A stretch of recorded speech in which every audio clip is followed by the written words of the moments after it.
By October 1944, the American military was returning to the Philippines with a massive naval invasion force at Leyte Gulf.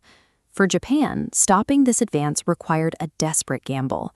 Japan still had formidable naval hardware, heavy cruisers and battleships, but they carried hidden vulnerabilities. Their air power was decimated, their fuel reserves were exhausted, and communication networks were fragile. To compensate for these critical weaknesses, Japanese commanders designed an intricate countermeasure. They drew up a highly complex, three-pronged naval strategy meant to outsmart the American fleet rather than overpower it. This reliance on strategic complexity was a massive risk. The plan required paper-perfect coordination to work, a condition that almost never survived the chaotic friction of a real battlefield. The design: Ozawa sails a northern decoy force to draw away defenders. Kurita drives a central strike force through the middle, supported by a southern force. All three had to strike simultaneously, attempting this synchronization with no real-time central command to stay aligned. The timeline fractured immediately. On October 23rd, American submarines ambushed Kurita's central force, sinking 2 heavy cruisers. The damage forced Kurita to temporarily retreat. American commanders tracked this withdrawal. They assumed the central threat was severely weakened and retreating permanently. In reality, Kurita turned his remaining ships back toward Leyte Gulf, but his temporary hesitation cost him irreplaceable hours. In a multi-force operation, one staggered timeline pulls every other moving piece out of alignment. That single delay set up a cascade of failures. Meanwhile, up north, Ozawa moved his decoy force exactly into position. His aircraft carriers were nearly empty, carrying only a handful of planes. They were sent there specifically to be seen. Admiral William Halsey spotted them. Believing he had located the primary Japanese threat, he ordered his powerful Third Fleet north to engage the carriers. By moving north, Halsey pulled the American defenders completely out of position.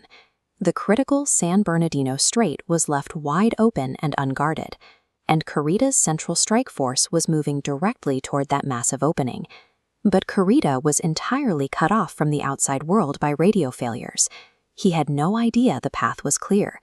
Assuming he was sailing into heavy resistance, he proceeded cautiously through the dark night, burning even more time. Commanders make decisions based on the battlefield they perceive, not the one that actually exists. Those false assumptions dismantle carefully laid plans. Emerging at dawn near Samar, Kurita expected to run headlong into Halsey's heavy fleet. Instead, he stumbled upon a highly vulnerable American contingent, Task Unit 77.4.3, known as Taffy 3. Kurita arrived with overwhelming, heavily armored firepower.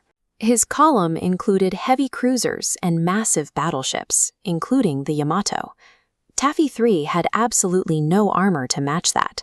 They were a screen of slow escort carriers and lightly armed destroyers built for anti-submarine duty, totally unequipped for a surface fleet battle.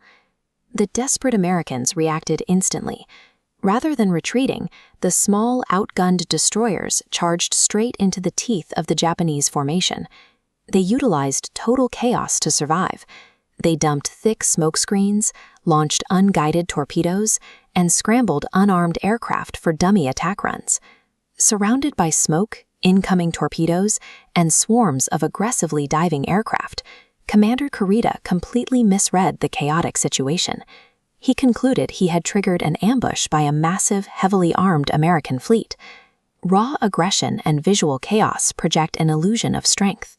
The American desperation weaponized Kurita's own caution against him, turning his overwhelming tactical advantage into hesitation. Reacting to the illusion of a larger force, Kurita slowed his advance. He altered his course and ultimately abandoned the objective to withdraw entirely. Miles away, Halsey finally realized the northern carriers were empty bait. He ordered his fleet to turn back south, but he was far too distant to influence the fight. At the exact same time, the southern Japanese pressure force collapsed under heavy American fire. Every piece of the three-pronged attack failed completely independent of the others. Physical distance and lost time are absolute laws of war. A realization made too late cannot recover the miles that have already been lost. The battle ended with catastrophic losses for the Japanese Navy, destroying multiple carriers, cruisers, and battleships, effectively ending their capability for large-scale operations. The defeat was a systemic failure, a cascade of compounded delays and misjudgments born from total isolation. The Japanese plan demanded an exact synchronized timeline that the chaos of combat simply does not allow. Complexity on paper does not guarantee victory. Tight control over moving pieces does. And at Leyte Gulf, that control